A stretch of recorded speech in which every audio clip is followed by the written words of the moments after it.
value on those, and we compare that value to the assets that are already in the trust.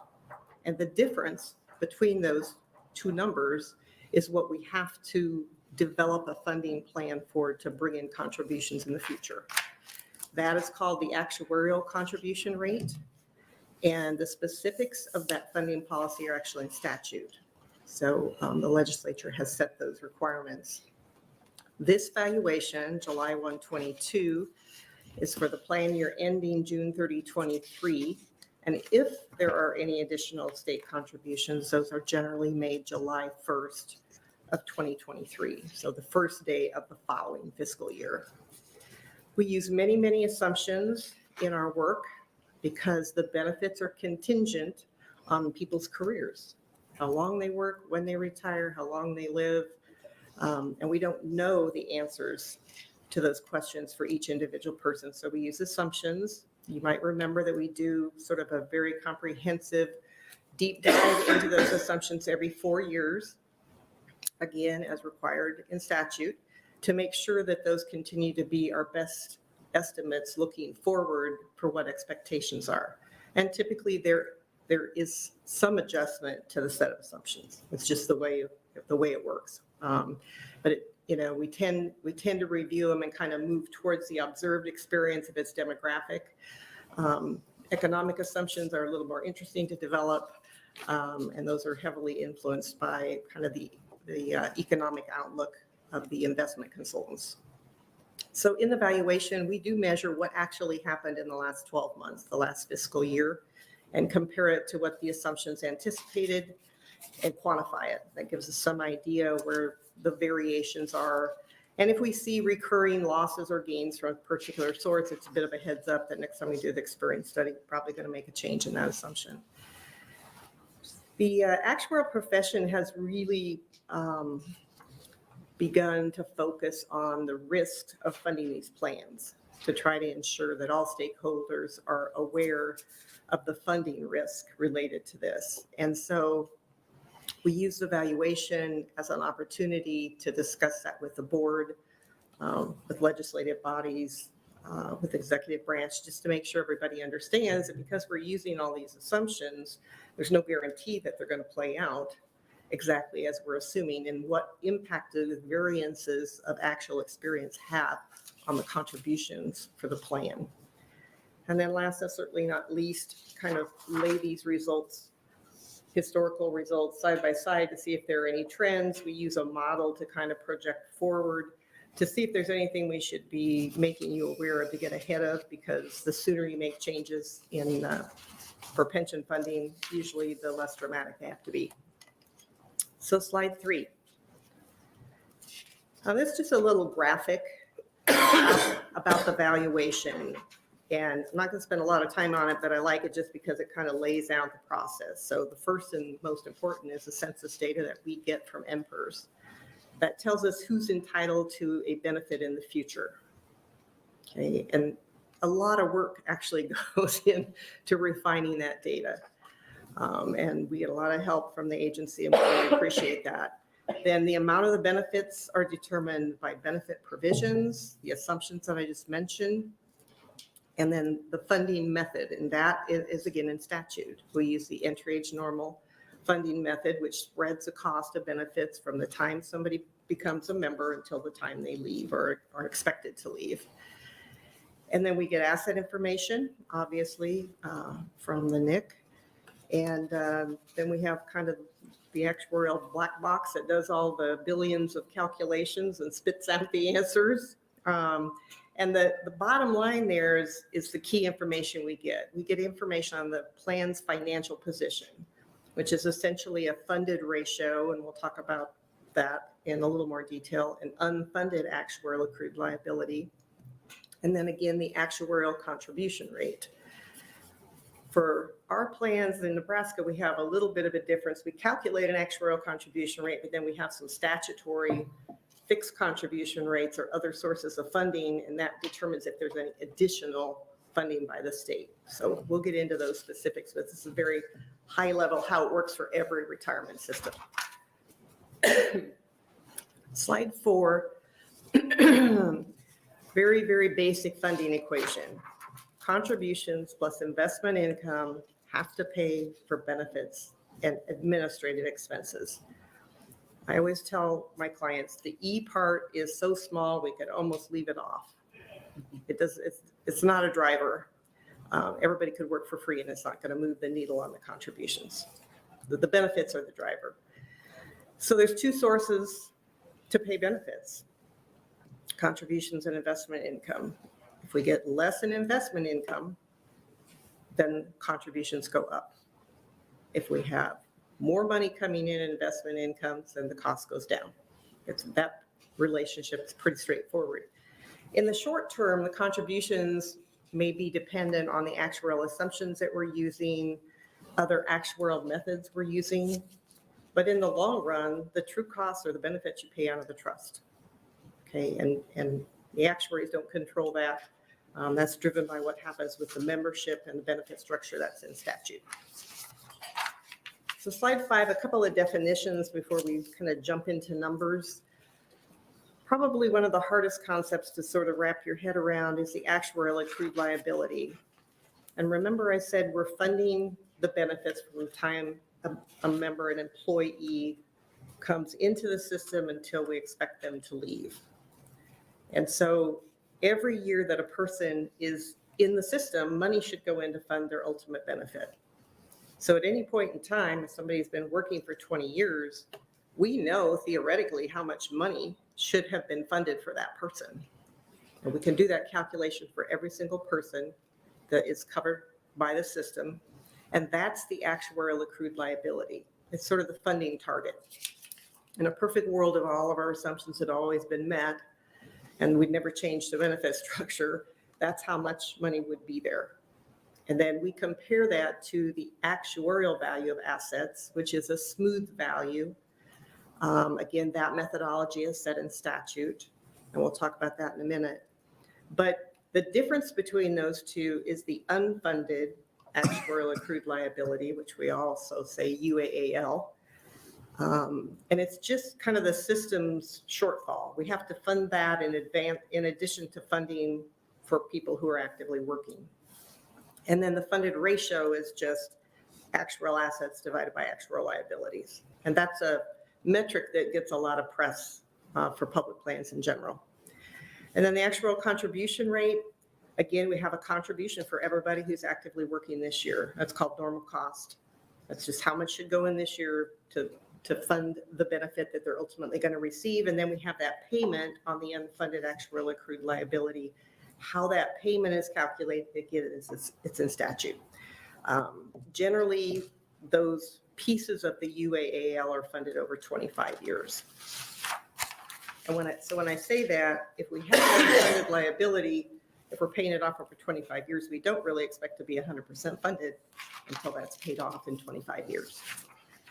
Slide 6, again, just a reminder, this tool in the actuarial toolbox that we use, it's called an asset valuation method, is to smooth out some of the volatility in market value returns. So you can see the market returns are in blue, very volatile. You know, you can look at 2009 was a -19, followed by over 13 and 23. Last year was 30, this year -8. It's crazy. With a long-term obligation where you're trying to make decisions, budgeting decisions, that kind of volatility would be, very detrimental. So we use a smoothing method to just average out the highs and lows over a 5-year period, and it works really well. And you can see the red line is definitely smoother than the blue line, and it accomplishes what we're trying to accomplish. So slide 7, let's look at how the smoothing method, kind of where we're at July 1, 22. The specific method that is in statute smooths the difference between the actual dollar amount of return on market value and the expected return. Okay, so our expected return for last year was 7.3. So any difference there is calculated and then recognized equally over 5 years, 20% each year. We do have a net deferred loss of $579 million. which is probably not a surprise with a minus 8% return. That will flow through smoothing over the next 4 years. It will not flow through 579 divided by 4 because we have each separate buckets on its own schedule. And that's what you see in the little graphic below. So the experience for 2022, we still have 1.9 billion to recognize. 2021, again, that was our 30% return year. We've recognized 2 years on that. We still have 1.6 billion. So if you kind of work through the math, next year, it's about an $87 million loss that flows through. But the big question is, what will fiscal year 23 return be? I don't have the answer for that. So let's look at slide 8.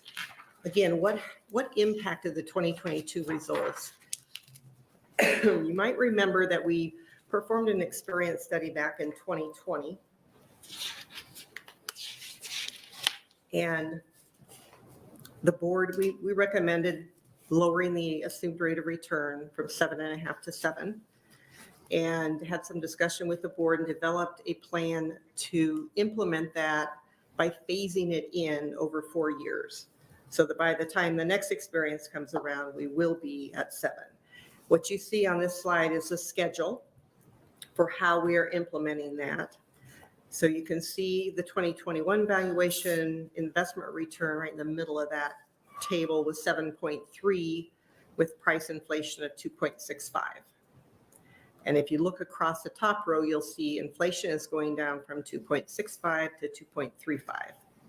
And that's really what's driving the change in all the other economic assumptions. General wage inflation, payroll growth, and the COLA is the cost of living, the price inflation assumption changing.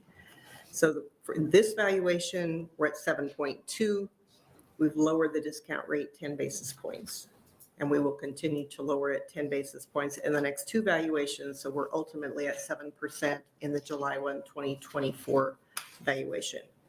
When you lower the assumed rate of return, it increases liabilities and costs, absent some offset of favorable experience there. So we know we're kind of heading over the next couple of years where we've got some headwinds on funding. Okay, that our liabilities are going up, our costs are going up, unless we get, some favorable experience that flows through to offset. Slide 9. A couple other things worth mentioning in the 2022 valuation. In the 2021 legislative session, LB 17 was passed, and I know this committee is very familiar with that. We had an increase in court fees that were kind of phased in over 5 years. So we had part of that reflected in FY22. We expect those again to increase over the next 4 years. And then for the first time, we have a payroll-related state contribution for judges. That is for the current year, July 1, 22 through June 30, 23, but it won't be paid until July 1 of 2023. That is initially set at 5%, and then it can be adjusted depending on the funded status of the plan, and the actuary will make a recommendation as to what we think that rate should be. That will go to the PERB, and they will hopefully accept that recommendation, and I think that ultimately comes back to this committee for a decision. So this is the first year we've had that. It's kind of exciting. That was, to me, a major change in funding policy that is very positive for the judges' retirement system.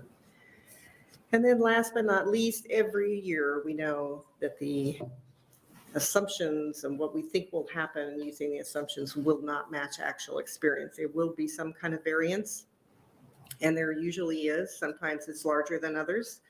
Again, for fiscal year 22, we had a return on market value of a minus 8.3. So the actuarial value is now greater than market value. That's what's driving that 579 million deferred loss we talked about earlier. Again, we had a plus 30 last year. This is a year where smoothing looks like a fabulous tool because we actually had a return on the smooth value of assets of 7.8. which is higher than our assumed rate of 7.3. So it spun off an actuarial gain in a year where we have a minus 8% return on market value. Okay. But as I said, all that experience will flow through over the next 4 years, along with the actual experience from going forward for fiscal year 23. Across all three plans, it tends to vary whether there are salary gains, retirement gains, or losses. But this year, for the COLAs for the older tiers that have a maximum of 2.5%, we did have a liability loss because with the high inflation, they got the highest 2.5% COLA, and our assumption was 2.15. So higher benefits than expected translates to actuarial losses, higher liabilities than what we expected to happen. But overall, the funded ratios for all three plans improved, and you will see they're very, very well funded. So let's go to the next couple pages. Page 10, a lot of numbers on this page. I won't go over every one. I'll spare you that. Again, this is the unfunded actuarial accrued liability. So how far off of ideally being where we need to be for funding are we? So let's look at judges first. The very first row is where we were in last year's evaluation. So for judges, you'll see that the numbers in parentheses, 1.53 million. The parentheses means the assets were larger than the liabilities. Okay, so that's a good thing. So that was 1.53. Patrol was about 51.4 million unfunded liability, and the school was about 370. Okay, obviously the school is the biggest group, so those numbers are always going to be larger. If you look at the bottom row, which is the results of this 2022 valuation, you'll see that the judges is almost 3 million surplus. So the surplus went up. Again, that's favorable. For patrol, their unfunded liability actually went up about 1.5 million, and school went down about 133 million. The school, the one there that's really worth noting is the row that says actual contributions versus ARC, and ARC is actuarial required contribution. So for the schools, right now, for the last few years, the statutory contributions exceed the actuarial rate. So it means more money is coming in than the 25-year payment plan. So it's like any other debt. When you bring more money in, you pay it off more quickly. And that improvement for fiscal year 22 was $139 million decrease in the unfunded liability. The investment experience, you can look across that row and all those numbers are negative. Again, we had an actuarial gain. It was better than we thought. That lowers our unfunded liability. And you can look across it. Go ahead. Thank you, Ms. Becken. On the investment experience, is that as applying your 7.8% rate of return rather than the 7.4? Is that right? It's the 7.8% return on actuarial value versus the 7.3 that was expected for fiscal year 22. All right. Yeah. And that's part of what's creating that gain. Exactly. Thank you. Mm-hmm. And then on the line that says assumption changes, you'll see those are all positive numbers. We talked about that earlier. When you lower the assumed rate of return, it increases liabilities. So those are probably the key numbers there. Slide 11, again, it's the same information presented in a different way. It's just actuarial assets divided by actuarial accrued liabilities. Again, if you would look at the first row, that's the July 1, 2021 valuation results. Again, the judges just slightly over 100% funded, which is almost magical. State Patrol at 90.5 and schools at 97.41. And I should mention, these are all on smooth value of assets. Okay, if we looked at market value, it would look different. This is all smooth last year and this year. Then if we look at the bottom row, again, we can see judges, the funded ratio is now up a little bit. to 101.32. Patrol is up a little bit, 90.67, and schools is up to 98.42. Again, if you look under schools, third row in that table, you'll see, again, we saw this with the unfunded liability. Here you see it in the funded ratio, that the additional money above and beyond the actuarial rate that came in increased the funded ratio 0.8%, which is not inconsequential. When we talk about funded ratios moving 1 or 2% with that liabilities the size they are, it's significant.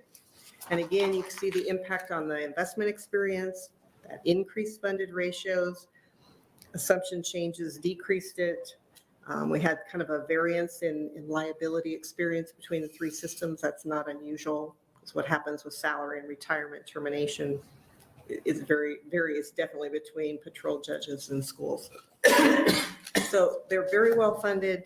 I made this comment yesterday. I'll make it again today as a Nebraskan and a taxpayer. I'm very proud of the retirement systems and the hard work that's gone into getting these funded ratios at 90 and above. And as a person that has worked in this industry for 40 years, I appreciate what it takes to make that happen. I know it's not easy. I know hard decisions were made along the way. And I'm very proud that we've also lowered the assumed rate of return. It used to be at 8%. So we have very strong funded ratios and a more conservative outlook for the future. And I think that should be recognized.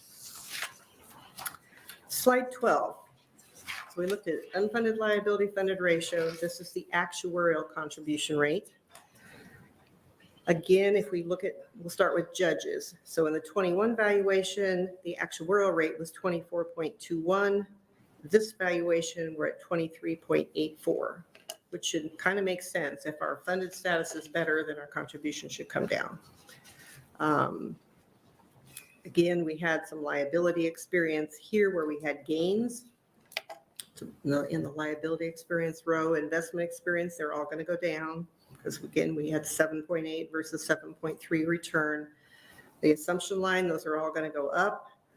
Kind of due to the demographics and the benefit structure for patrol, changes in assumptions have a bigger impact on their contribution rate than the other systems. And that's why you see over a 1% change for patrol on the assumption change.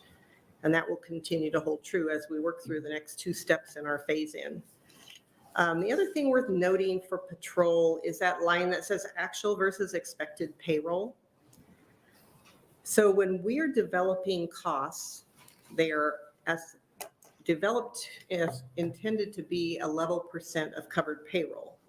And we expect covered payroll to increase over time. It just does with, wage inflation.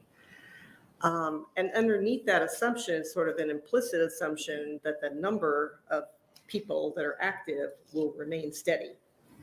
But we had a decrease in almost a 4% decrease in the number of active patrol members. And that might have just been on the measurement date, July 1. We could look at it today and it might be different. But on that day, the number of people covered was down. So payroll did not increase as we thought it would. Okay, because we thought it was going to go up +3. When you lose 4% of your active population, it doesn't go up. That forces that rate. Your unfunded liability payment is going to be what it is.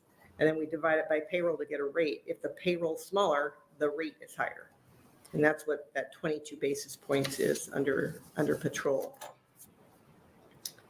So we're at 23.84 for judges, 44.64 for patrol, and 15.37 for schools. Questions on that? Okay, we're going to look a little more at each system and some projection results, and hopefully that'll be helpful.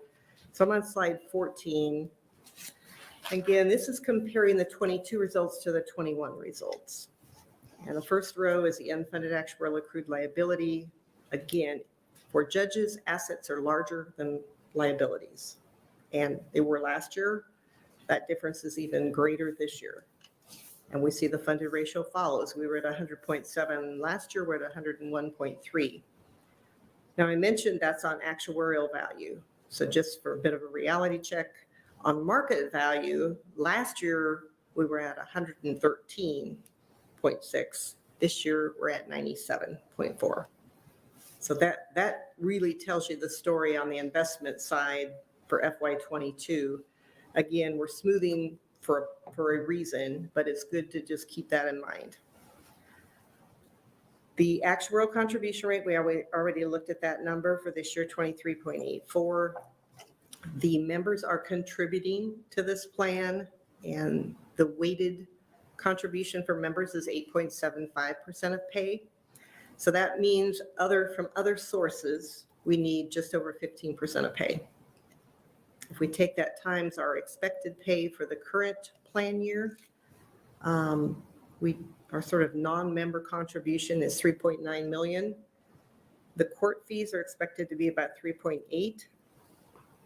Those are always a little, this isn't a technical term, but squishy. They're hard to anticipate, they're hard to project, and no matter what we try to do to refine that, it doesn't work. After 10 years, I can tell you that. We also have the 5% payroll-related contribution this year, and so there is no additional required contribution from the state for the judicial retirement system. If you look at slide 15, this is a kind of a short-term projection. It does reflect the step down in the investment return assumption over the next two valuations. And it does reflect the deferred investment losses flowing through. Because we know both of those exist as of July 1, 2022. What we don't know is what's going to happen with all the investment return, actual investment return, and other demographic experience. The demographic assumptions, that variance doesn't tend to be very significant. Investment return, unfortunately, is. So we are assuming in this projection that all actuarial assumptions are met, and that we are making those changes in the underlying assumptions. So the good news is you can see the top row there, additional state contributions, there are none. And you can see the payroll-related contributions, kind of, it goes up from 22 to 23 because it stays at 5%, and then it kind of drops down as the system gets better funded. That drops to about 4% of pay, then the dollars go down. Court fees, again, we're expecting those to increase. For this year, we're expecting 3.865 million, thinking it might go to close to 4.3, 4.4 in 2025, but we really don't. We'll have to see how that works out. They're going up. That's the good news. So I have a question on this graph. Yeah. If you look at the from 22 to 20 or 23 to 24, it looks like the state payroll contributions go down over 200,000, and then. But then it increases again in 2025. Right. Is that due to the court fees that we raised? No, that's a good question. This is the payroll-related contribution. And remember, if the system is over 100% funded for 2 consecutive years, the 5% maximum can be lowered. Okay. And that there is a bit of professional judgment involved by the actuary in that. So the first two, we're keeping a 5% contribution from the state, but then in 2024, it goes down to 4%. And that's why the dollar is dropping. Even though covered payroll is going up, the rate, we're saying we don't really need 5%. We're going to lower that to 4%. And then the same thing's happening in 2026 when it goes down. I take that back. It's going up a little bit. I think it stays at 4% in the short run. That one's kind of hard to model since it involves actuarial judgment. But Pardon me?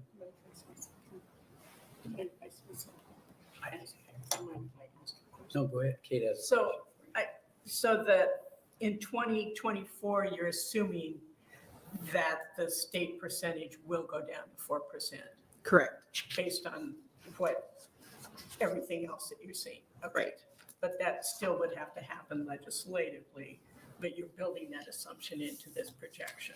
Right, trying to Okay. be as realistic, as we can, given what we know now. Okay, Right, thanks. yes, good question, thank you. Any additional questions? Okay, thank you. Sure. Slide 16, this is kind of a longer term view, kind of looking at 15 years. Same thing, the court fees here are in the dark blue. And we are looking now at funding that is a percent of payroll. Because again, that's how we're developing our costs. And you can see that, once we get to 2025 and the court fees, the increases in court fees are fully recognized, then as a percent of payroll, court fees go down over time. And this has been happening. That's not a revelation. So we expect that to happen. The green is the member contribution. So again, members are contributing for their benefit. That's increasing as more people are in the newer tier, which has a higher member contribution. And then the red bars, again, those are the state payroll related contribution. And again, we've built in some assumptions as to what we think our recommendations might be and assumed that everyone would think that was a good idea and it would happen. So they do drop. We talked about it dropping in 2024 to 4%. We get to 2031, it drops to 3%. The idea being the better funded you are, and like when you have a little nest egg to absorb, a -8% or whatever comes our way, then we can take our foot off the gas pedal. We don't need to put as much money in. That makes sense? All right. So 17, it's really great to look at the projections and assume that all assumptions are met, but we know that is probably not going to happen. And so this is, again, a little bit of risk analysis on slide 17 that says, well, what happens if? So what we've already looked, the current assumptions being met are the green bars. That's what we just went over. Now we're looking at dollars, not rates of pay, dollars. So the question is, let's look if we have a really favorable thing happen or an unfavorable thing happen. And typically actuaries will do this kind of sensitivity analysis. So if our underlying assumption is about 7, then we'll say, well, what if we get 14? What if we get 0? It's just to demonstrate a range. Don't read anything into those two numbers. But you can see if we got a 14% return for FY23, then the state contributions would come down pretty quickly and almost be eliminated. Because if we get that kind of return, get a lot of the value that we lost with the -8 back, we're already about 100% funded. So we have that all kind of working in our favor. But on the other hand, if we got a 0% return, and these 0 and 14 is just 1 year, it's just FY23, and then after that, we go back to all assumptions being met. But if we have another sort of ugly year with a 0% return, you can see the red bars go up, and at the tail end in 2029 through 2031, we actually do have an additional contribution above and beyond the 5% payroll related contribution for the state. So it's just good to be aware that, 1 year can be pretty powerful if it's a low year and you don't get that bounce back or some strong comeback in the market. It all plays out over time. Again, it's smoothing. If it takes 5 years for all the ugly to kind of work through here, but it could force an additional contribution. Hopefully, what we've seen in the past is when we've typically had those kind of returns, we usually have some kind of a bounce back in the market, but it certainly isn't guaranteed. So this is just, again, to help everyone understand that relationship between actual investment returns and contributions. So our Pat, only two sources to pay benefits. yeah, so Pat, it's a good opportunity for me to ask this question then. If you go back to page 6, which shows our historical asset returns. And this really points out the difference between smoothing and using actual returns, I believe, what you're talking about right now. Because if you go back to page 6, you see that we dropped off 20% in 2009. Our actual losses, investment losses, were minus 20. But look what happened the next year. It went up about 25, or actually over the next 2 years, it went up about 25%. Is that what you're talking about here? I mean, but you're really talking about the red line, the smoothing part of it. Yes, we're using the smooth, but we're allowing the experience to flow through Right. without modeling the bounce back.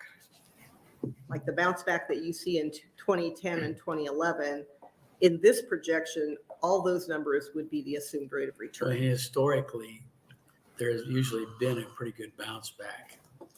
There has been. But I mean, it's too early to tell. I mean, obviously, we're in a down cycle right now. So we don't know what next year will bring, but hopefully it will bounce back like it has in the past, like it even did in 2020 to 2021. And is that a fair statement? History shows that's why we use the smoothing, really, isn't it? That's why we use smoothing. We hope that happens. If it doesn't happen this year, then maybe next year. I mean, it kind of gives us time. But you know, that's why if you look at this, we're looking at, you know, what happens with a 14% return. So there's sort of a bounce back scenario. And I know this doesn't pertain to what you're talking about, but the reality, this information more for the committee, but the reality was, as an example, the Omaha Public School System, they made a bunch of investment changes in 2009 and didn't get that bounce back. We stayed the course and took advantage of the bounce back. That's why it's good to have long-term investment portfolios. Is that accurate? Well, I'm not an investment expert, so I'm not going to comment on that, but I would say that, you know, most institutional investors have an asset allocation and they stick with it over the long run for a reason. Correct. And it has played out well for public retirement systems. And we've got a good investment council that's worked with us for Yes. years. Yes, All right, thank you. you're welcome. All right, so slide 18, this is looking at projected funded ratio under the same scenarios. So the green line is all assumptions are met, which is, you know, about 7% each year in the future. And you can see, you know, the judges system remains right around 100. And then it kind of drops down in 2026. That's the last year of recognizing the -8. In prior years, we were still recognizing part of the +30 from 2021, which they kind of net out. But that last year is why it dips. But then you'll see it goes back to 100, in fact, a little bit over 100. If we have another year significantly lower than our assumption, that's the red line, a 0% in 2023. Obviously, as that works through smoothing, it's going to lower the funded ratio. It's still above 90. And then eventually it starts growing its way back to 100%. Again, when we have an unfunded liability, the payment schedule's over 25 years, so we don't have any reason to think we should be 100% funded in 15 years. But if we extended this graph, that red line would come back to 100%.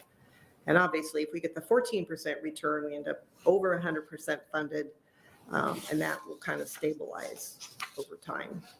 So the system is very well funded, but it's the ironic part of being well funded is kind of the more money you have, the more investment risk you have, because you lose more dollars, right? If you're 0% funded, you don't care what the investment risk is because you don't have any money. If you're 50% funded, you only have assets that are equal to 50% of your liability. But if you're 100%, or I think 120%, the dollars are bigger And that has a bigger impact on your contributions. Question? Go ahead, Senator I'm Clements. not sure I understand how you can increase the funding percentage with a 0% rate of return. Are contributions having to increase then? Yes, yes. Is that the, Remember, if you look on slide 17 at the red bars, so there's additional money coming in to make up that shortfall over time, right? and it's only the state portion? The Yes. employees are fixed at a percentage of Exactly. payroll. Exactly. So the payroll, well, there'll be a little bit increase just from percent of payroll. Yeah, we have member contributions, we have court fees, we have the payroll-related contribution not to exceed 5%. And at the tail of, on slide 17, at the tail, you'll see we actually need more than the 5%. Yes. So yes, to the extent that we miss on an assumption, it results in higher contributions, generally over a 25-year period, to bring in the money to offset that impact.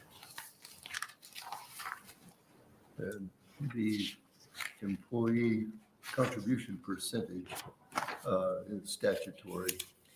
It is statutory. It's different for the two tiers. So tier 2 is higher, has a higher member contribution, I believe it's 10%, than the tier 1. And those changed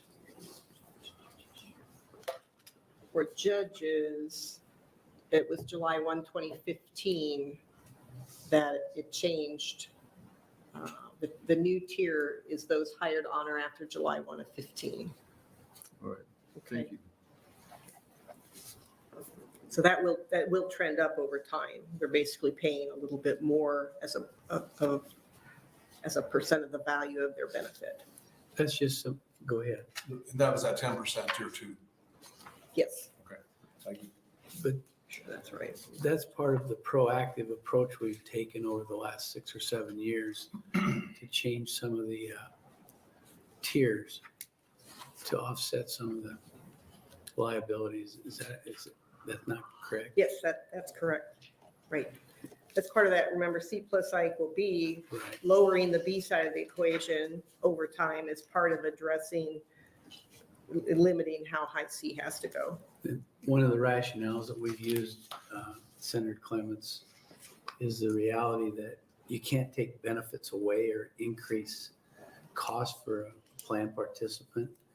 So what we've done is new hires go into a different tier. Okay. And I think you'll see that when we get to the teachers. I think they have 3 tiers, maybe 4 tiers. You have 4. They have 4 tiers. What's the tier 1 judge rate? It's a little more complicated. Oh, it's not It just a is. flat number? No. Okay. It's a lower it's- percentage though. It's generally 9% up to 20 years and then 5. And take that back, let's see. That's fine. That, it depends. Unless they had selected a joint Joint survivor. survivor. Yeah, Yeah. some of that It's depends a blended on, rate. in that particular tier, we have things like the drop program, which we've eliminated. And state patrol. Yeah, and that's coming in the state patrol, but those are the types of things you have to look at. So their work is pretty integral. All right. It does at least show that this red line was 0% return, that the 5% contribution amount is really going to keep it stable.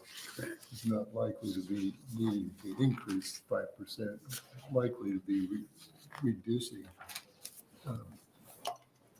Yeah, I mean, the 5% payroll-related contribution, it's helpful because we've been fighting this at the court fees are a big part of the financing, but they're not related or correlated to payroll.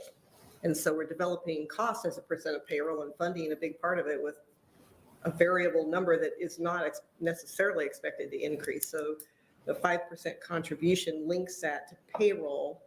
And then, yeah, that gives us kind of a reliable source coming in to somewhat offset the unknown of the court fees and the declining court fees as a percent of payroll. But I guess my point on that, when we look at the red bars on 17, is that doesn't guarantee there'll never be an additional state contribution. Hopefully it's unlikely, and if it happens, far enough out. But yeah, it's just, again, these are rather arbitrary numbers that we pick for sensitivity analysis, more to illustrate the point, again, that point, that there could still be an additional state contribution. A lot could happen in 6 years. Before we move on to the state patrol, Senator Lindstrom, do you have any questions about what we've covered thus far? No questions on my end.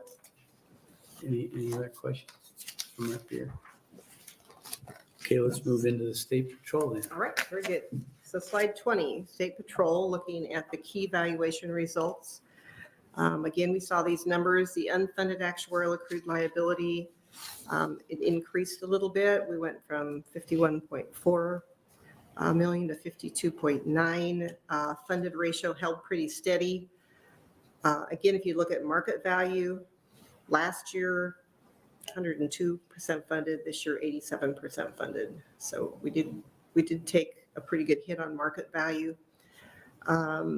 If we look at the actuarial contribution rate, 44.64, again, there's a blended rate here because we have different tiers, but the members are contributing 16.23% of pay. The state as the employer matches that. That still leaves an additional contribution of 12.18% of payroll. We take that times the expected pay for the current plan year, and the additional state contribution is 4.1 million. The regular payroll related contribution is 5.3. So the total state is 9.4, but the additional one is usually what we kind of focus on, was 3.75 last year, and it's 4.1 this year. So again, slide 21 is your short-term projections. And you will see for patrol, we expect there to be an additional state contribution going forward for quite a few years. Okay, again, that's payroll related, and we've got deferred losses flowing through, and we're moving from 7.2 to 7% in the next 2 years. So it does go up. You know, the first 2 years, 4.7, 5.3, then it kind of comes down and then it goes back up. That's all this asset stuff flowing through. But then you see the regular kind of payroll related state contribution and then the total state contribution.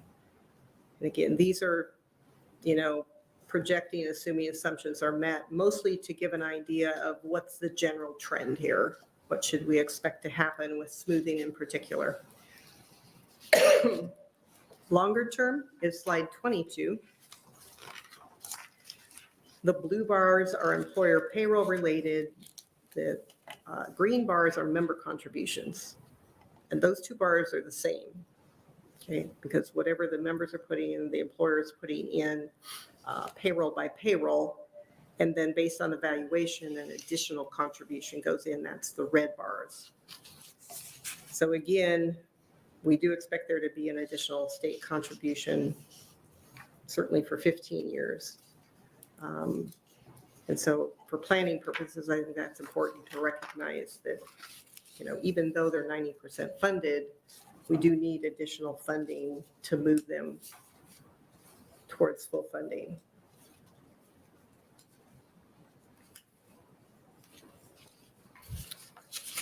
And then there's sensitivity analysis on patrol is on slide 23. Again, the same current projections that we just looked at are the green bars. A 0% return are the red bars, which are going to force contributions to be higher. Because again, if we don't earn it on the investment side, contributions go up to make up for that.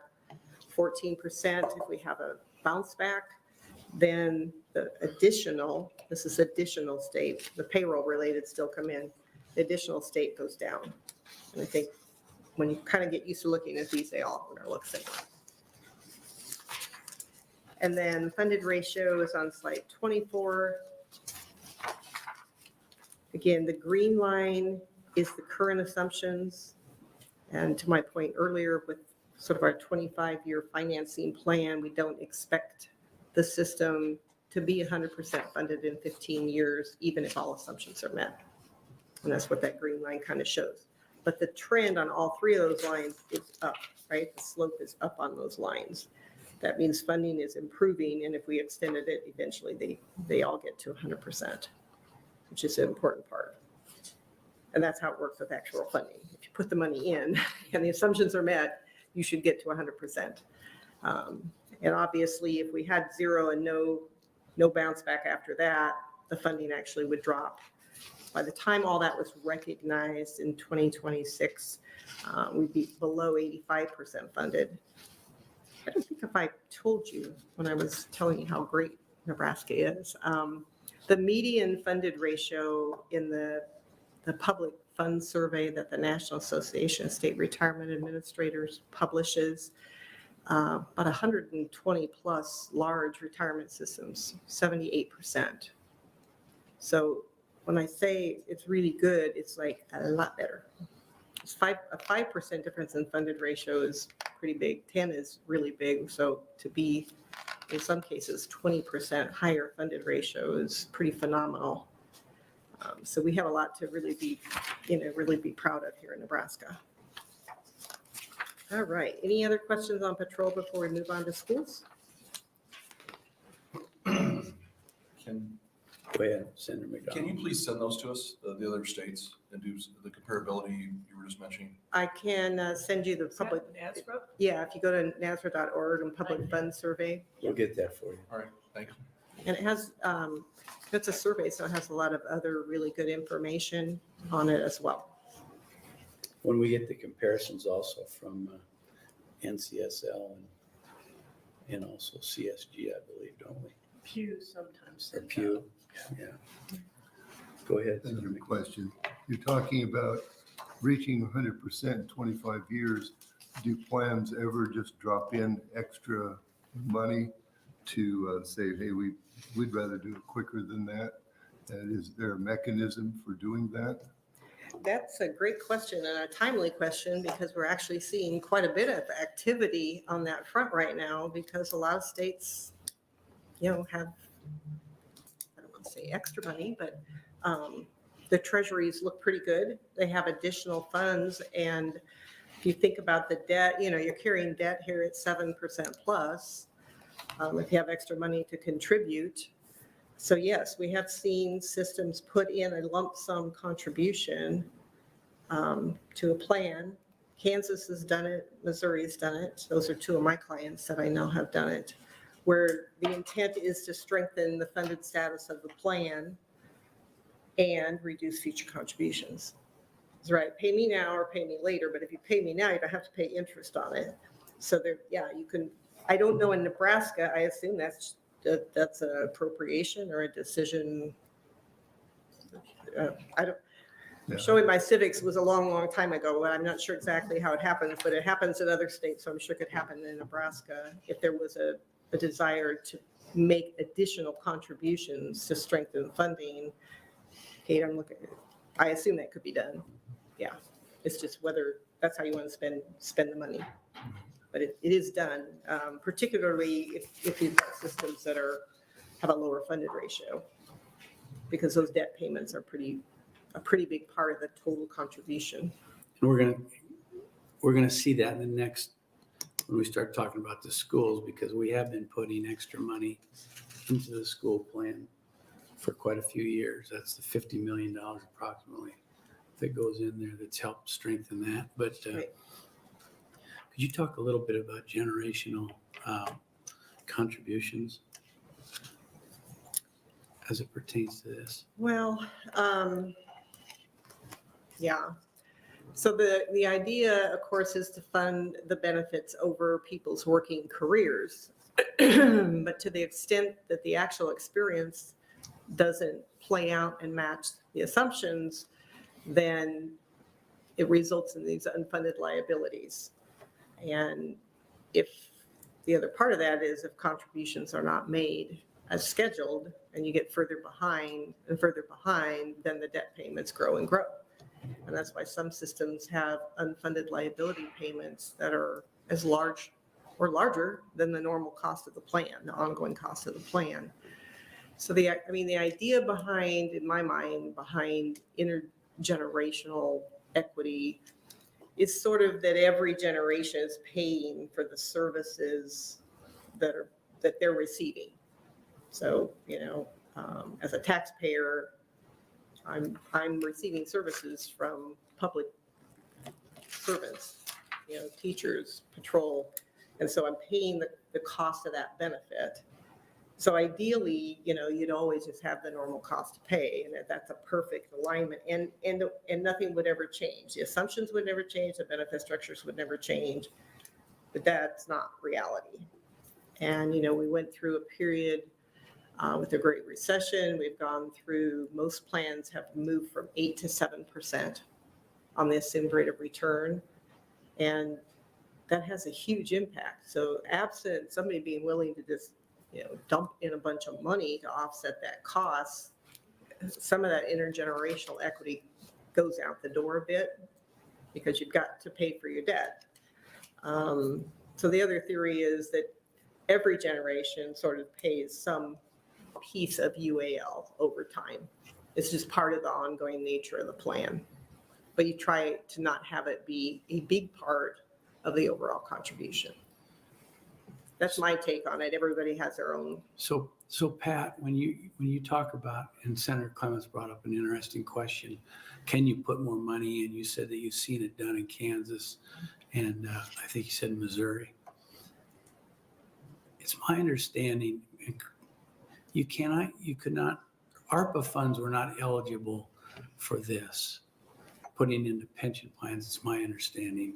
On the other hand, if we're taking care of costs elsewhere, it would be easy to manipulate that in the budgets because we're offsetting some of those costs.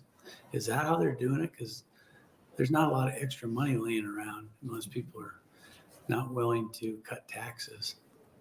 And I'm happy to say I have no idea how it's being done. Okay, so you don't. I just know it was done. It's not coming out of it's just general funds that they're dumping in. I don't know, Senator. Okay. I can put you in touch with people that do know, but I don't know.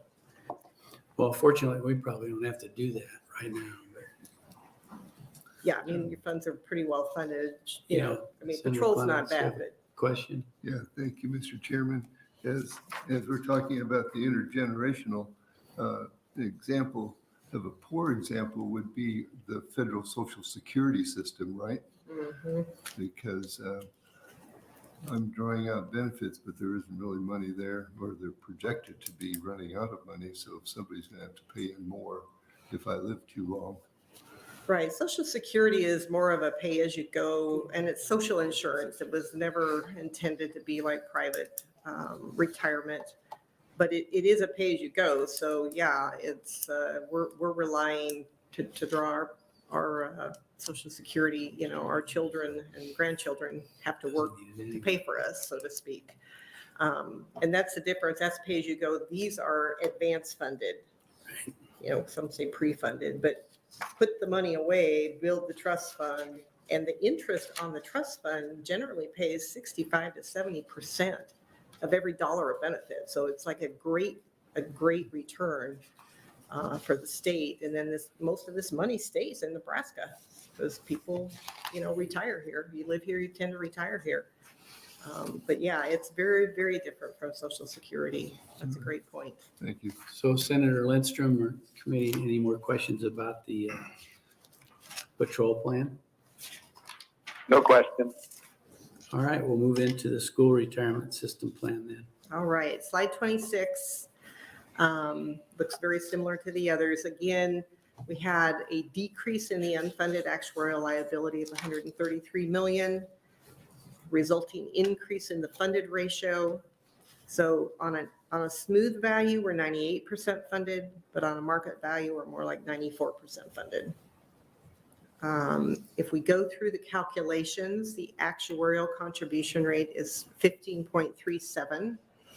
If we add up the member, employer, and state contribution rates, that's 21.66.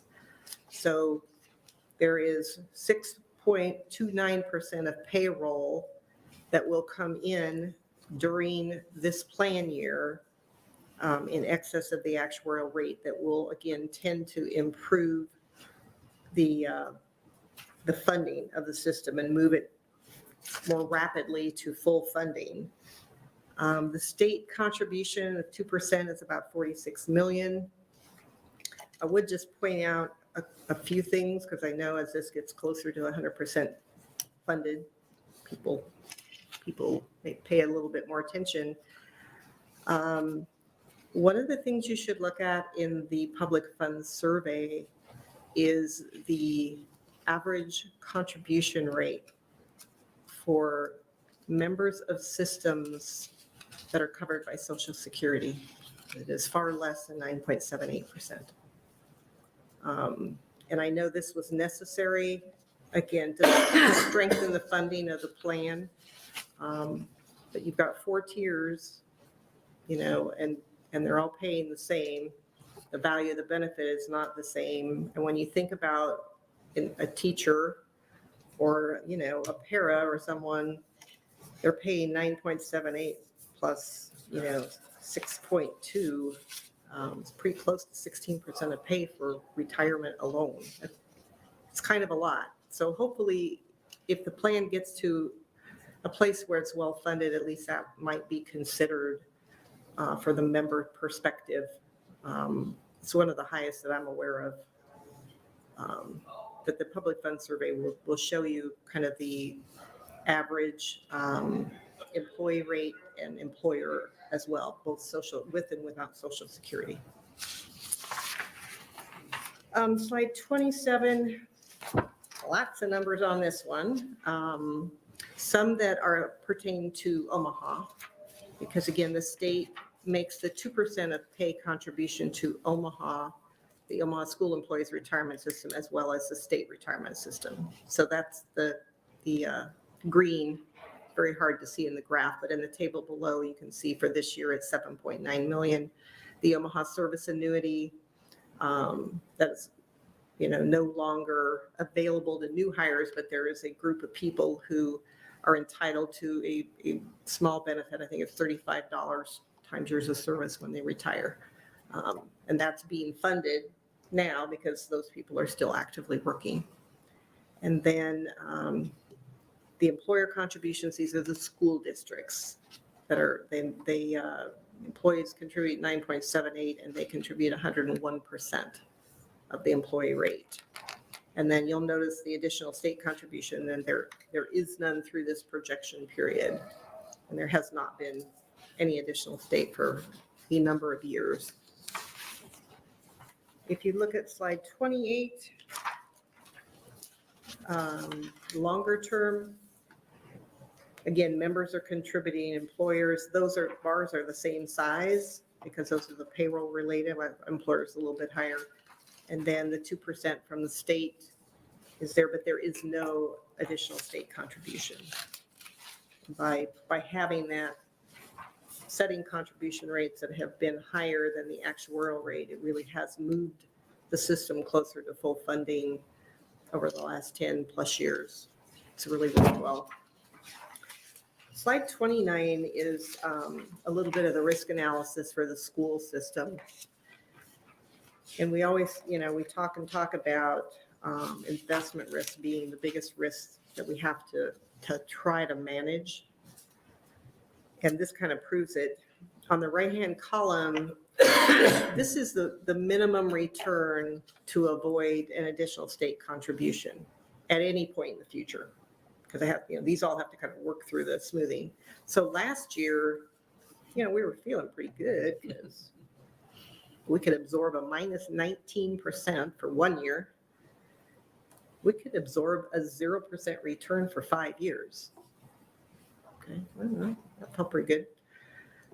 This year, just 1 year later, but with the minus 8.3% return, we can still absorb a minus 5.75 or better for 1 year.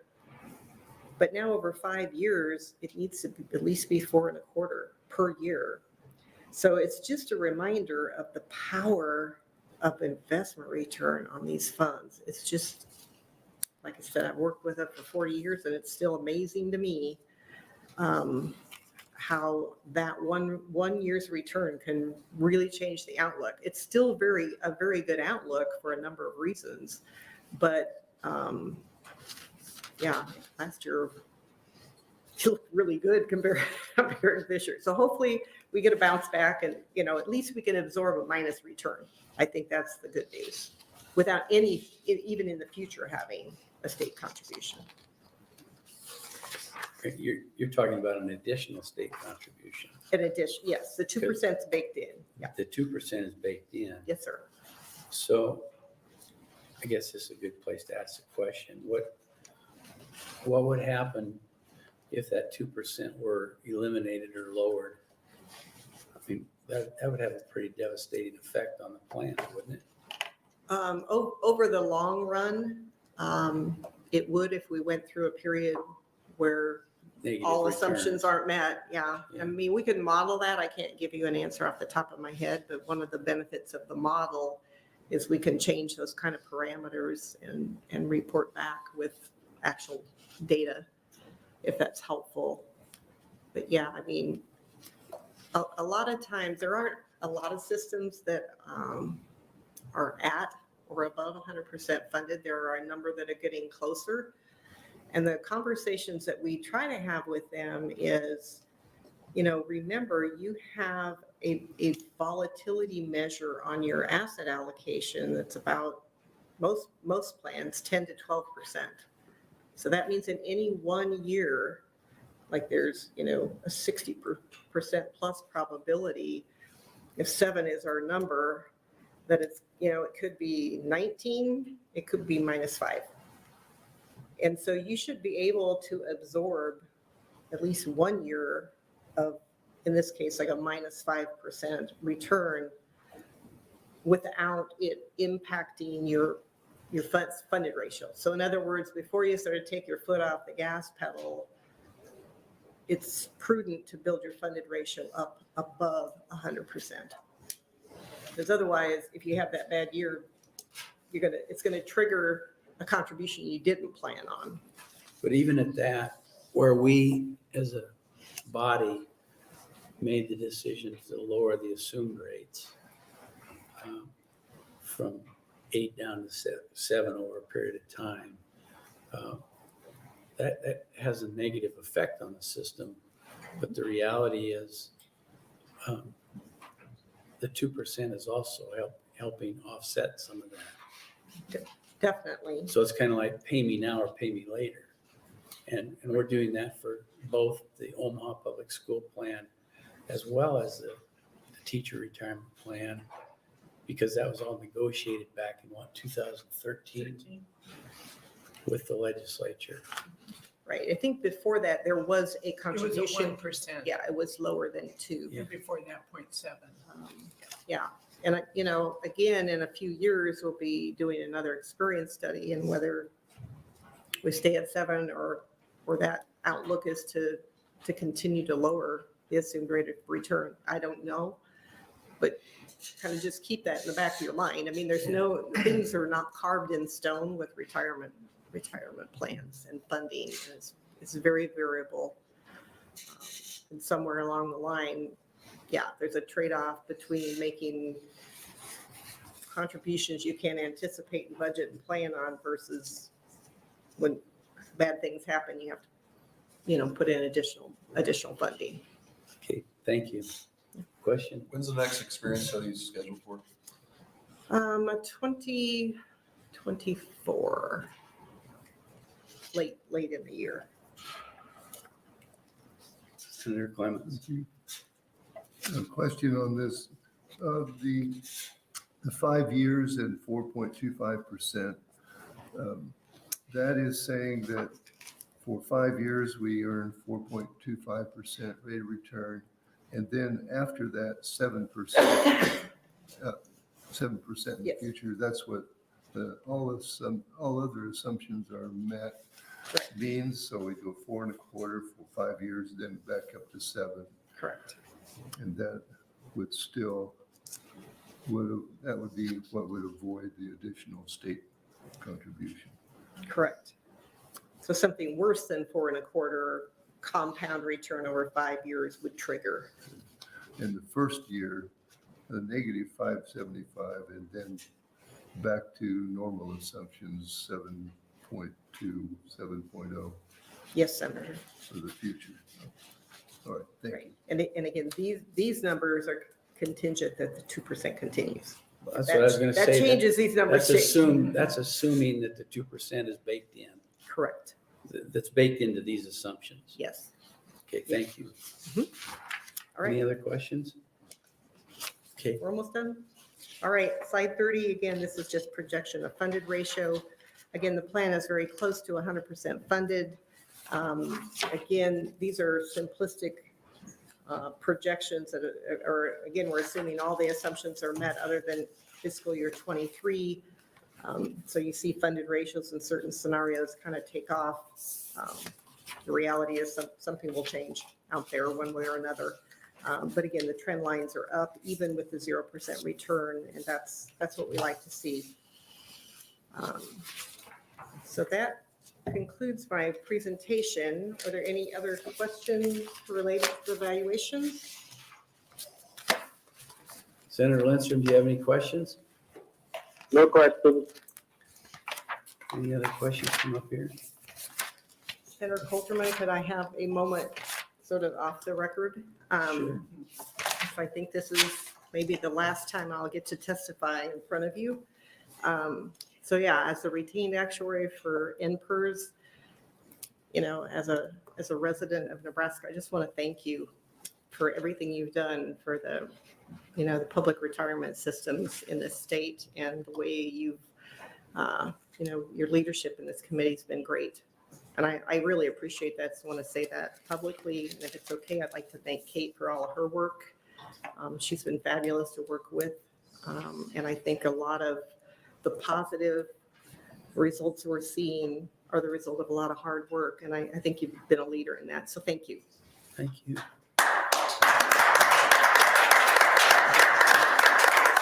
Thank you. It's been a pleasure to work with you as well. Randy, do you have anything you want to say?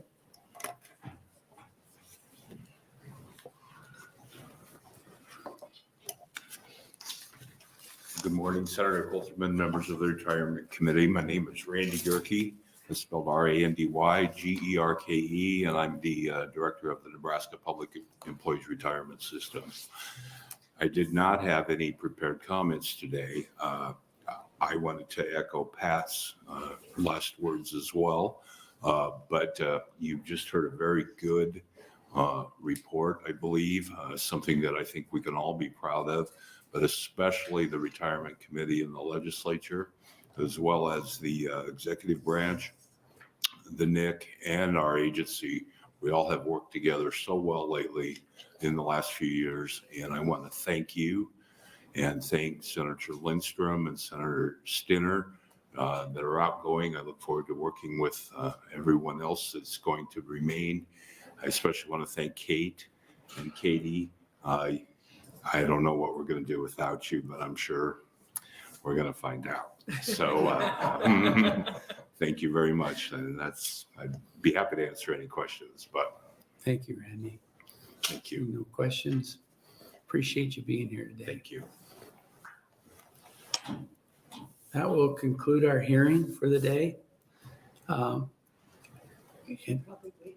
We're going to take a few minute break and wait till 10:30. So if the testifiers aren't all here yet, gives us a chance to stretch our legs and use the washroom if necessary. So we'll reconvene at 10:30, but that hearing is complete. Thank you.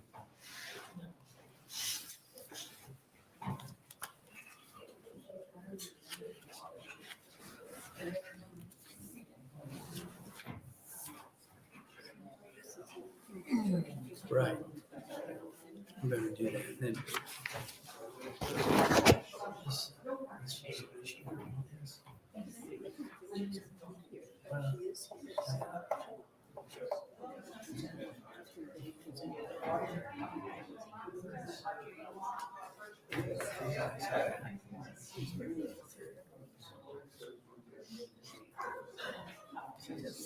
I just put one together.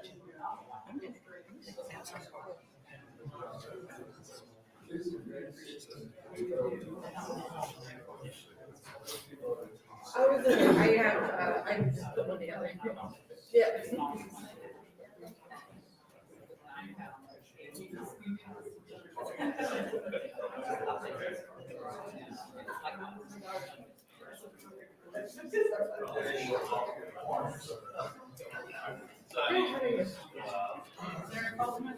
My last time in your principal's office, how you doing? How are you doing? Good to Very see well. you. How you doing? Doing well, thank you. Yes, a little bit of a head cold. Okay, what is your time? One of my daughters will be there. I go to my brother's typically. Thanksgiving night. I was handling Christmas. Okay, that's your deal. So, Okay. every family's got their own situation, right? We did, we did. Husband and I just looked at the two of us. Good for We'll you. make the whole- Are you going back east? or No, is it we're not coming? here. So, yeah, this will be, I'm gonna talk a little bit about what this hearing's about, just so people understand. You've done a good job. Thank you. Thank you.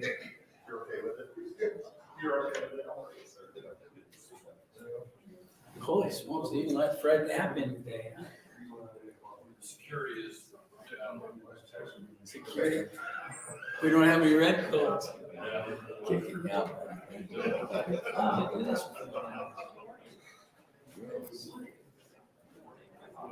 First time you interviewed me, why did you change your vote? Remember that? I said, well, You screwed why up. answer that question? Pushed the wrong button. You- My daughter will never let me live that down. You were honest.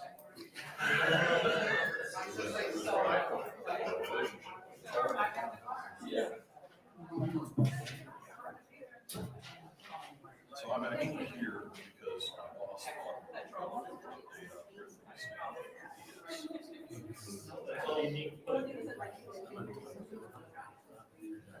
good because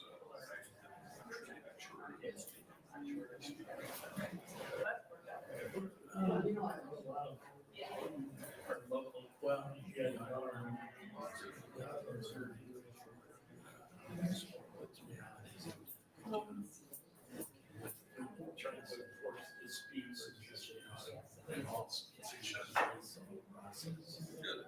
It's going very well.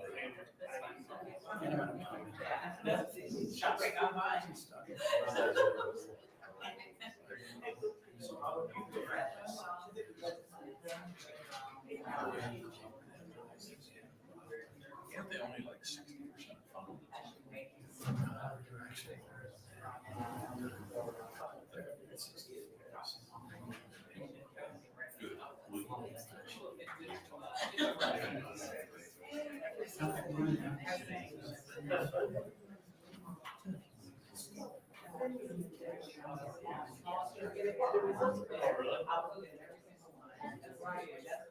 Isn't that what the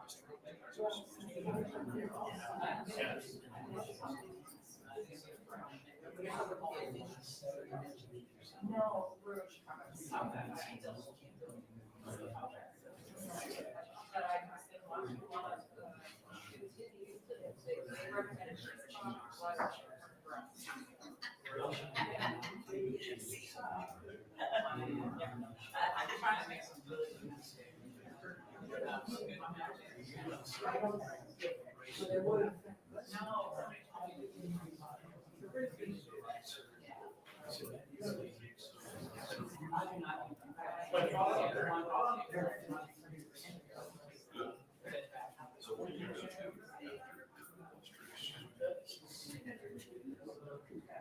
Who's here?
It's what I, when I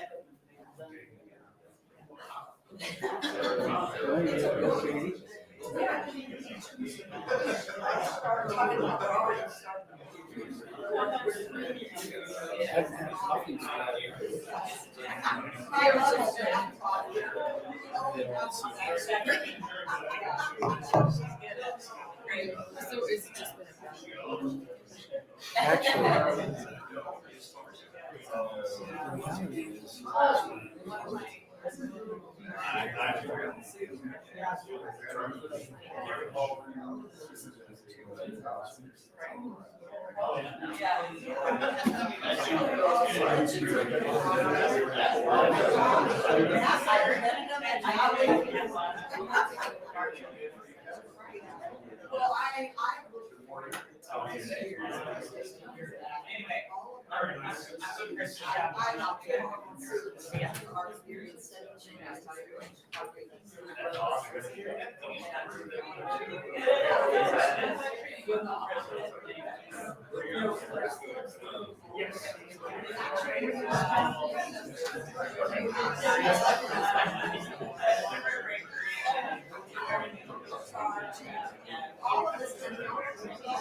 All right, I think we'll call things back to order. Can I get everybody to take their seats, please, so we can get started? Turn that on. Can I get everybody to take their seats? There's no gavel.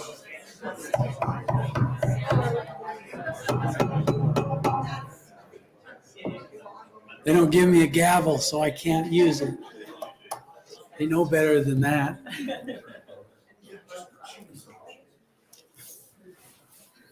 I don't think that the audience has changed much since we started this morning, so I'm not going to go through all the rules and regulations. The only thing I would tell you is if you have a cell phone, shut it off. This hearing is a state auditor presentation of the OSER's audit. I'm going to read a little bit of, just so you understand what this is all about. This hearing is for the presentation of the OSER's audit, which is conducted by the Auditor of Public Accounts as required under LB 147, which passed in 2021. LB 147 set out the tasks and responsibilities to begin the transition process of transferring management of OSER's from OPS to the Public Employees Retirement Board effective September 1st, 2024. As part of the transition process pursuant to Section 79-987, beginning January 1st of 2022, the Auditor of Public Accounts is required to conduct an annual audit of OSER's and present the audit findings to the Nebraska Retirement System Committee. The Auditor of Public Accounts completed its audit June 27th of 2022. We have a written statement presentation that we've received from Dr. Logan, I think. Are you going to testify? No, I stand for questions. Okay, and then we also have with us Zach Wells and Cindy Jensen from the Auditor's Office will make their presentation. Do you want to do that together? Yeah, if possible. So I'll get a second chair for you, but you're welcome to come forward and start.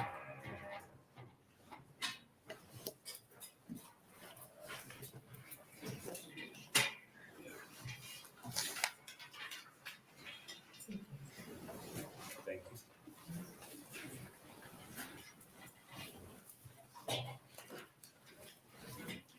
And for the hearing, I do want, Senator Lindstrom, are you still with us?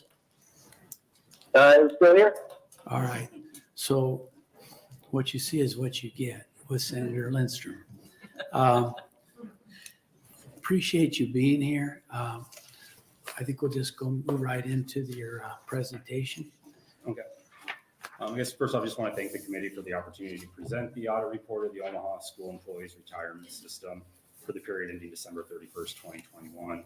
We'd also like to thank the OSER's team that we worked with for their assistance that they provided during our audit. The first year of an audit always requires additional time for our team to gain an understanding of the entity's processes and procedures, and the OSER's team was very helpful in aiding and gaining that understanding. Before we go any farther, could you say and spell your names for the record, please? Yes, Zach Wells, ZachWells. Cindy Jansen, CindyJanssen. All right, thank you. I was a report signer for the project, and I worked with Cindy to develop the audit plan, and then Cindy implemented that plan and managed the day-to-day operations of the audit. Cindy and I both have many years of experience auditing the Nebraska Public Employees Retirement Plans. I'll just touch on a couple of things from the audit report, and then Cindy will go over our recommendations that were included in the management letter. We issued an unmodified opinion, meaning the financial statements were materially correct. The total assets of the retirement of the OSER's plan was $1.7 billion. Investments made up about $1.65 billion of those assets. At the end of the year, they had liabilities of $93 million. $81 million was related to investment payable and securities lending. The difference between the assets and liabilities was $1.6 billion, which was restricted for pension benefits. During the calendar year, OSER's received contributions of $108 million and paid out benefits and refunds of $143 million and had investment income of $249 million. At December 31st, OSER's had assets restricted for pension benefits, $1.6 billion, compared to total pension liability of $2.4 billion, and that's an actuarial determined amount, which resulted in a net pension liability of $800 million. With that, that's just kind of some high-level financial information taken from the financial statements, and then footnote 4 also has a lot of related to the net pension liability. So that will go into the comments and our recommendations that were included in the management representation letter. If you're following along in your audit report, I'm going to go over the management representation letter, which is at the very end of the report, and the page numbering starts over with page number 1. It's immediately after page 34 of the audit report. This is just kind of our standard management letter. The first page identifies what findings we consider to be material weaknesses, which are defined as a deficiency or combination of deficiencies in internal control such that there is a reasonable possibility that a material misstatement of the entity's financial statements will not be prevented or detected and corrected in a timely basis. Comment number 1 that I will discuss is considered a material weakness. A significant deficiency is a deficiency or a combination of deficiencies in internal control that is less severe than a material weakness, yet important enough to merit attention by those charged with governance. We consider comment number 2 to be a significant deficiency. Comment number 1 is related to financial statement misstatements. There were a number of inaccurate accrual entries that we have included in a table. Most of these are related to investment entries. There are 2 issues that we noted. Either OSERS was unaware that certain entries needed to be made related to the activity of the commingled investments. So item numbers 2 and 3 are related to securities lending activity in those funds, and those entries had not been made by OSERS. The other issues are related to the method that OSERS used to allocate the investment activity. As you know, some of the investment funds of OSERS are commingled with other defined benefit and cash balance plans of the state. And so there has to be a method to allocate those investments to each of the plans. The state's custodial bank allocates those based on individual accounts that they hold. And so there is an allocation for the various accounts that the custodial bank has.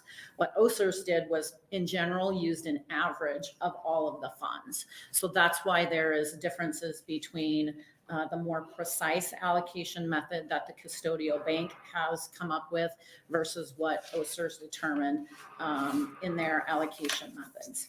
And then the 6th one is really related to just additional investment manager fees payable at the end of the calendar year that were not recorded by OSERS. The other part of this finding is related to refunds payable and coding of refunds.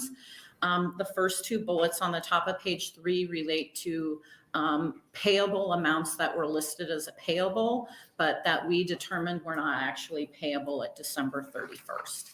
And then we also tested 10 refund payments and noted that 4 of them were incorrectly coded in the OSERS accounting system. So original entries had been made and canceled, and when they went and corrected the entry, they included the net amount and not the gross amount of the refunds.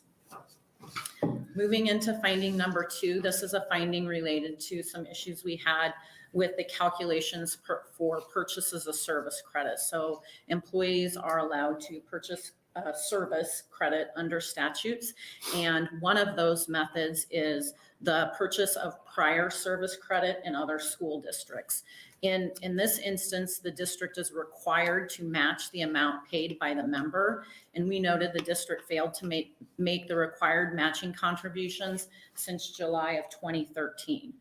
There were 35 purchases of prior service credit in other districts during this time, and the amount of required match owed by the district was approximately $845,000. Another type of purchase service is the repayment of a prior refund. In this case, the amount of the original refund is used. However, in our testing, OSERS failed to maintain documentation of that original refund, so we could not verify the calculation amounts. For the purchase of prior service credit from other districts, OSERS is required to verify that the benefit in the other district was forfeited prior to granting the purchase of service. For one purchase tested, OSERS did not maintain this documentation. We also noted that the member purchased 10 years of service and OSERS granted 10 years of service, but that amount exceeded the member's district service of 6 years, so the purchase service should not have exceeded 6 years. For the purchase of an all-purpose buy-in, the cost should be the increased actuarial cost to the plan for that additional service credit. OSERS used a spreadsheet that included hidden actuarial factors for the calculation of this amount. One member tested purchased 5 years of service for approximately $6,700. However, when we used the spreadsheet provided by the actuary, we calculated the actual amount to be in excess of $26,000. Therefore, the amount paid by the member for 5 years of service was not correct. Going into finding number 3, these are issues we had related to benefit calculation issues. We have a table that includes 8 of the 10 members that we tested that had findings.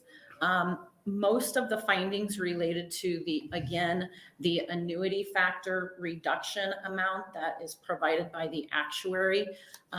For both the formula annuity and the service annuity, those option factors were not maintained by OSERS when they received them from the actuary. So we didn't have documentation to verify those factors were accurate. We also noted issues in the calculation of some of those benefits. One member tested was due a state service annuity. However, OSERS had deferred the annuity until the member's 60th birthday.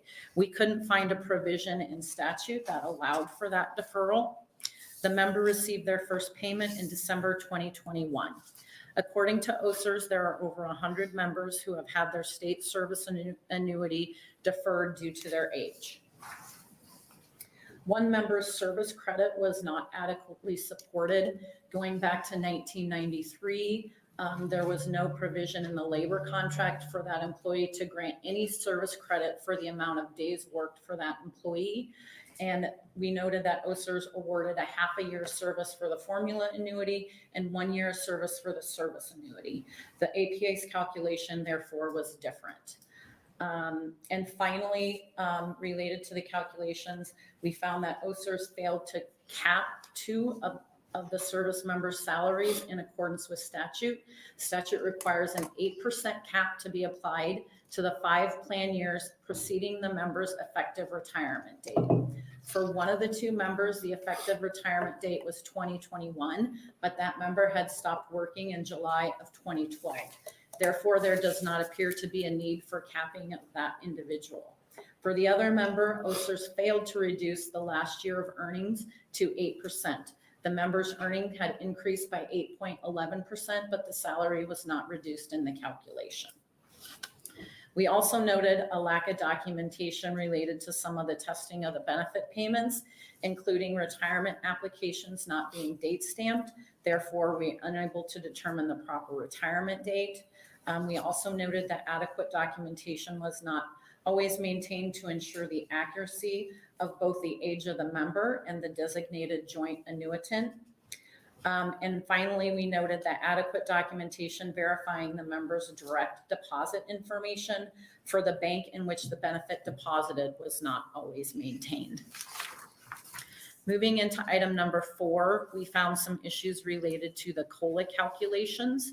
First of all, OSERS did not calculate a COLA for members who received for the state service annuity portion of the member's benefit. State statute seems to explicitly state that the COLA amounts shall be made for any annuity payments. We also noted issues with the calculation of the medical COLA. State statute grants a medical COLA to retirees who have been paid an annuity for at least 10 years. The medical annuity increases each year until the total amount of the supplemental annuity is $250. The OSER system that performed the COLA calculation was limiting the amount of the COLA, and some members did not obtain the maximum amount of $250. Finally, we noted that there was an incorrect CPI added to the system. OSER staff is responsible for updating their accounting system with the consumer price index change each year. The information is used in the annual COLA amounts. For the period September 2014 to July 2015, the base CPI amount entered by OSERs was inaccurate. Therefore, during that period, some employees received incorrect COLA adjustments. Finding number 5 is related to the calculation of the required 2% state contribution. The required contribution is supposed to be based on the compensation of all members of the retirement system. However, in OSER's calculation, they included the amounts that are not considered compensation under the statute. Therefore, we feel that the state contributed approximately $26,000 more than required. The next finding is relating to a few issues related to compensation and service credit testing. We tested 25 member contributions and found that 2 members had retirement contributions on earnings that were not considered compensation under statute. For example, earnings included $25 perfect attendance award and uniform allowances, which are not considered compensation under the statutes. Additionally, OSERs failed to include all hours in the service credit calculation for one of 25 members tested. The service credit did not include that member's holiday hours, which were required to be included. Our next 2 findings are related to information technology issues, and I'm going to send it over to Zach to finish out the presentation. All right, so number 7 is related to PeopleSoft system issues. OSERs uses, or the district utilizes PeopleSoft application for its accounting and payroll functions as well as its pension functions. And during our process, we try to get an understanding of what computer system is used and what controls they have in place to ensure that the information that we're going to gain from that computer system are accurate. So we look at who has access, and we identified that access to the pension module pages allow the user to perform all pension functions without a secondary review, while the majority of the factors for the pension calculation were coming from the system itself. There were 5 users that had the ability to override that information to then calculate the member's benefit. And so there's just a risk there if there's changes made that aren't being reviewed, that some improper change or inaccurate change could be made and it wouldn't be identified. We also identified that 2 district employees have the ability to process a voucher from entry to check issuance without a second individual being involved in the process. Neither of these employees had access to calculate benefit payments. And then also OSER's expenditures are reviewed by the director and either the transition board of trustees or the district board of education. And I should say that, go back to that first comment, that none of the 5 users have the ability to create an employee record. So while they could make changes to a benefit calculation, they couldn't create a new member and then issue a benefit to that member. We also identified that history tracking was not enabled to provide an accurate record of changes in several significant areas of the system. The pension module is now made up to maintain an audit history of changes made therein, including overrides of system calculations or changes to tables. The system did not track changes to user access, and as a result, it could not be determined when roles were added and whether roles were removed in a timely manner. So there we're looking at who has access to do certain functions, and then if they terminate, are they terminated in a timely manner? Is that access removed? We also identified the system did not track changes to employee or member address or bank information, which is used to issue a payment. Users with this access were not able to process retirement benefits or process payment vouchers. However, there's always a risk that if you're sending a check, you want to make sure that someone can't change the address where that check is going, or if they're direct deposit, that no one can incorrectly or improperly change the bank account information from where the deposit's going.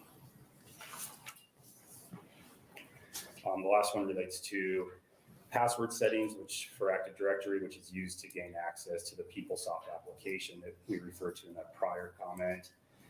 Here we're just kind of looking at, is access set up, are password settings set up so that it restricts access appropriately and so that no one could gain improper access. And so we look at the National Institute of Standards and Technology has guidance as far as what should some of your password settings be, and we compared that to what was set up in Active Directory password settings. And we identified that the Active Directory settings for password length was set at 6 characters. However, the guidelines from NIST recommend 8 characters. Active Directory does not compare new passwords against a list of commonly used, expected, or compromised passwords, which is also recommended by the guidelines. Stored passwords in the Active Directory are not salted and hashed. This is just like a method of encryption to make it more difficult for someone if they were able to gain the passwords, they'd be encrypted and wouldn't be able to be gone backwards and figure out what the password actually was. And then lastly, Active Directory did not have a setting to lock out users after a certain number of invalid attempts. And then NIST recommends at least that be set to 100. That's all that we have for our presentation today. If you have any questions, we'd be open to them.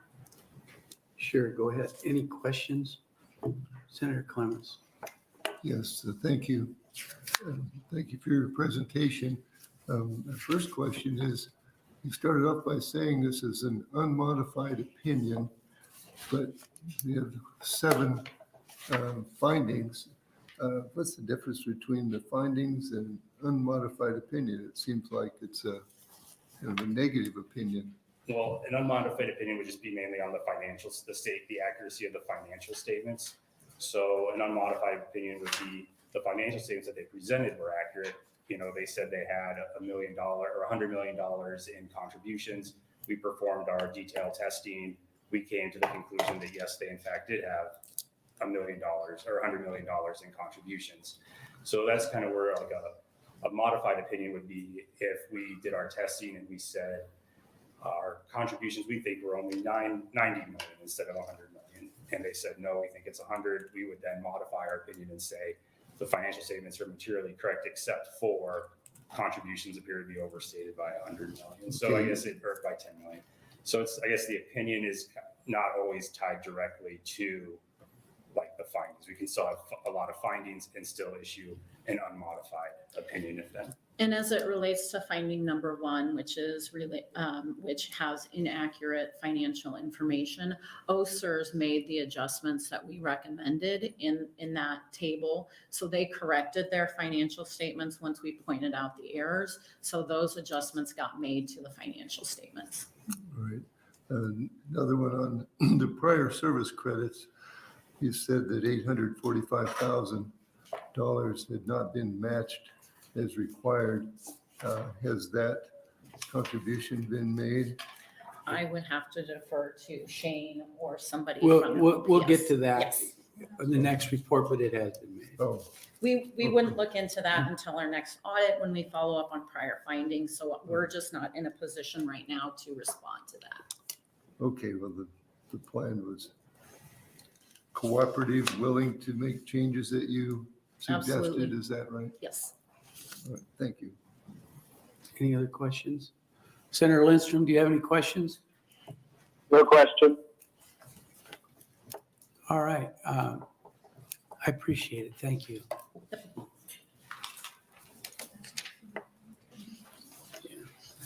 Dr. Logan, we do have a couple of questions for you if you would.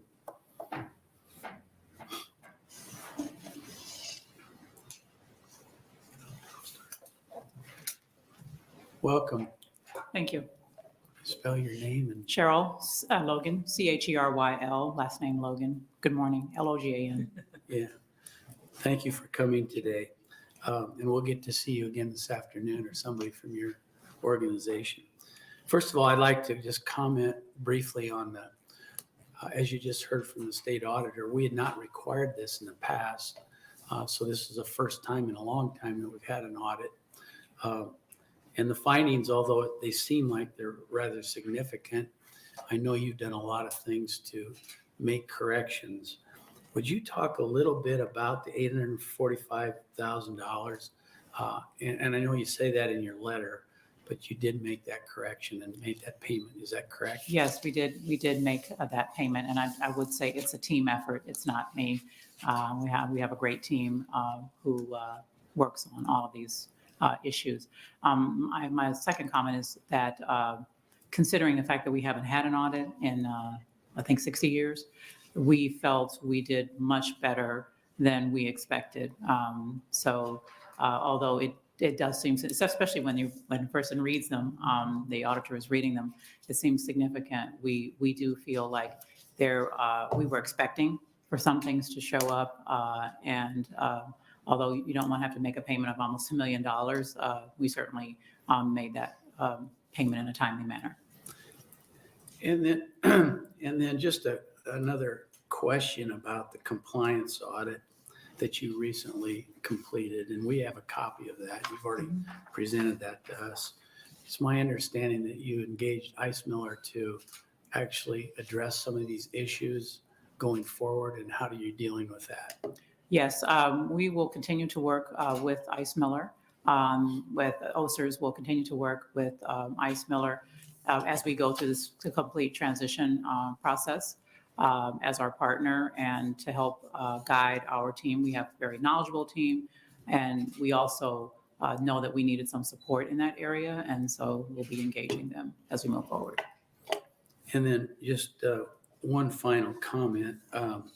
You can correct me if I'm wrong, but it's my understanding that you've had a very good relationship with both the state auditor as well as with OSERS and NEPRS.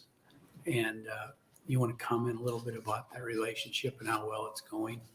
Well, everything is about relationships, right? And you can't scorch the earth at any moment, or if you do, it's to your peril. So we have continued to work, and I would say our team has worked at it. We have benefited from having Shane Ryan on our team, first as our controller and now as our chief financial officer, because of his work at the State Department and already having those relationships. Also, our counsel, Megan Neely-Sprash, working with your counsel, with Kate Allen and the team, has helped to make sure that when we do run into issues, and we do run into issues from time to time, and have to have a conversation about how to move forward, but the relationships are the basis, and certainly has been an earnest effort on everybody's part to make sure that we make any corrections prior to the turnover to management, to Empress in September of 2024. So September of 2024 will be the actual transition date. Yes, sir. And you feel very comfortable in working forward toward that date? Well, we feel comfortable. I'm not saying that we're comfortable when we delegate, but we don't abdicate. So we are making sure that we check on everything. Our Board of Education is engaged as members of the OSERS, as the trustees now, and then also the team, as part of the team of trustees, and also with the standing Board of Education committee that regularly reviews the process and all of the audits that happened, as well as any other issues that may come up. Thank you. Any additional questions? Senator Lindstrom, do you have any questions? No question. All right, well, I appreciate you being here this morning. I would just comment that in the last, what have you been here, 6 years now? 5 years? Mm-hmm. We've had a very good relationship with the committee and your organization, and we'll hear a little bit more about that this afternoon. But thank you for all your hard work on this and making this happen in the proper way. Thank you. I decided to save all my kudos for the afternoon. I don't want to give any preview. Thank you very much. I appreciate it very much. See no other questions?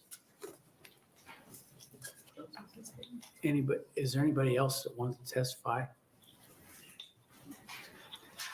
All right, with that, we're going to close the hearing and we will reconvene at 1:30. Thank you. Mr. Chairman,